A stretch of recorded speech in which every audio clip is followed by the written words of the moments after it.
Yo guys, hope you're all doing well at the moment. I hope you're staying safe. I hope you're staying healthy. I just wanted to pop in, say hello, see how you guys are. Let me know in the comment section what's going on with you and your life. And if you want to talk about anything, you can. You can also follow me on Twitter and you can DM me and chat if you want to chat privately. Link is in the video description and in the pinned comment. Just come over there and hit the little follow button. Today's video is a little review on the new Borderlands 3 DLC.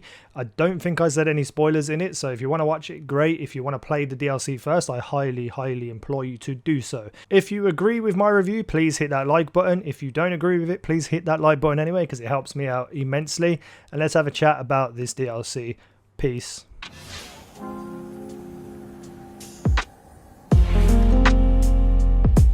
Psycho Krieg and the Fantastic Fustercluck. What a mouthful, but what a DLC. DLC 4 for Borderlands 3.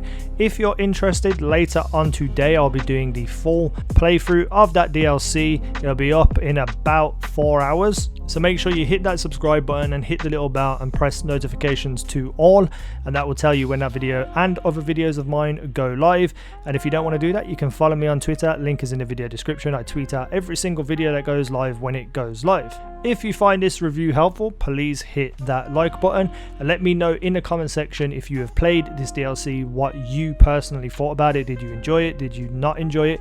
Where does it rank on your list and tier list of DLCs for Borderlands 3?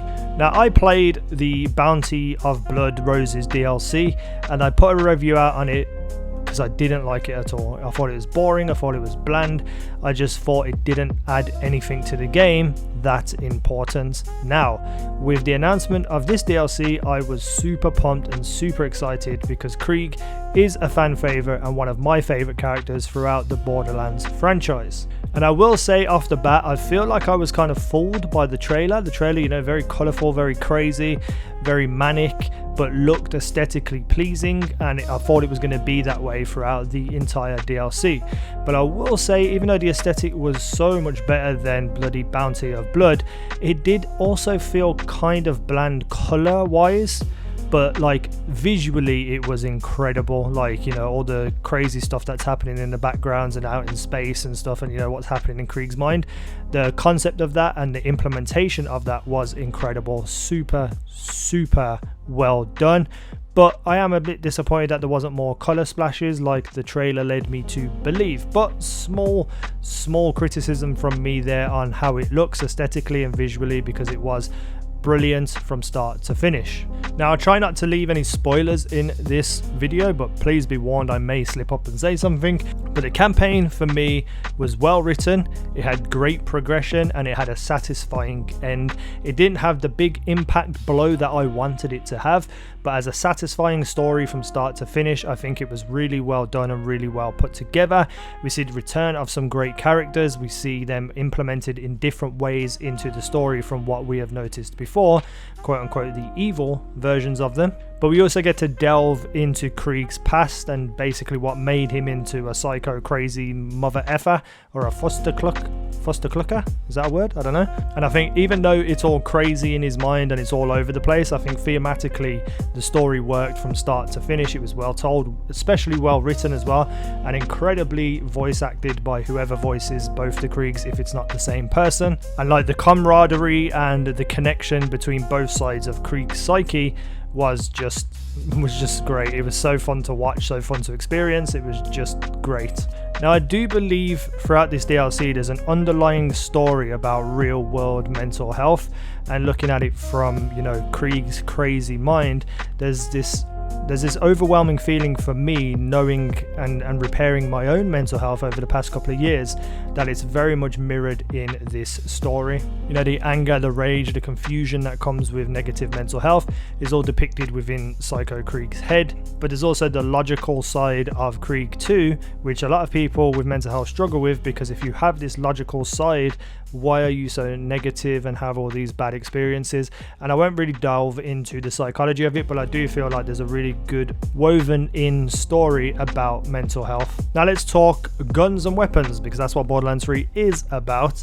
I don't think there was enough things added to this DLC in terms of weapons. I feel like they should have had a hell of a lot more things to add to the game. Maybe I just haven't been doing enough farming, but from what I see, there's only a handful of guns that have been added to the game, and I really wished that those weapons were complete bonkers and crazy lunacy, because that's what the DLC is. It's supposed to be in Krieg's mind, everything's supposed to be broken, shattered, crazy, and even though the weapons, you know, are unique, they don't fit the theme of the actual DLC. The guns are great, don't get me wrong, there's some great guns in the DLC, but I just feel like there should have been more of them and more crazy. I think each and every boss fight in this DLC is quite unique as well.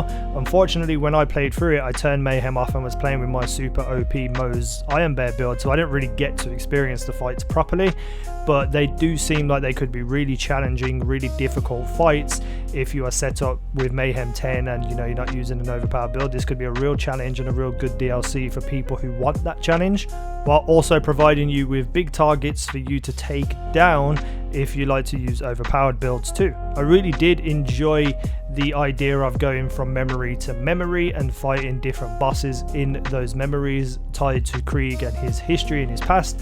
I just thought the whole thing was just put together really well. The boss fights were interesting, they were unique, and I have to talk about the train fight specifically, because that damn train throughout the whole DLC is chasing you around and following you around, and they build it up to this big moment, and then the boss fight is not that great in comparison to the introduction of the train. Again, I was using a super overpowered build, so I killed it quite quickly, but it doesn't look like it has majorly complicated mechanics. It just kind of parks in front of you and you do damage to it, and then it drives off, and then you have to wait for it to come back. I feel like they could have really packed up that train with a whole bunch of like cannons and weapons on the side of it, and it's firing back at you. Maybe that does happen at a later stage, because I did kill it quite quick, but for me, I just wasn't fully impressed on first review, on first look of that train battle. And seeing it in the trailer was one of my most anticipated things in the DLC, was that goddamn train. So where does it stand for me in terms of DLC?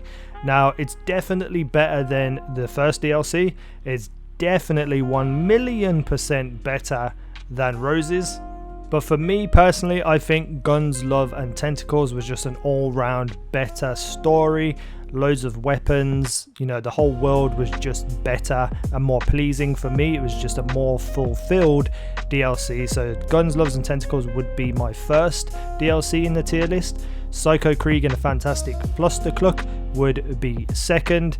Moxie's Heist would be third, and Rose's Bounty of Blood would be about 50th. So overall, you know, taking everything into consideration, I would give this DLC a solid 7 out of 10.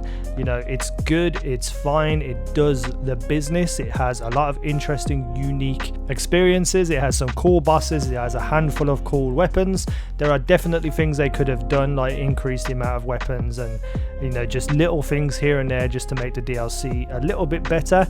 But I think it's great for what it is, and, you know, coming off Bounty of Blood, I think it was a step in the right direction, and hopefully they can keep bringing DLC that is this interesting, this unique and this funny, but building on it and expanding what you can do in that DLC, as well as what weapons and things drop within that DLC too.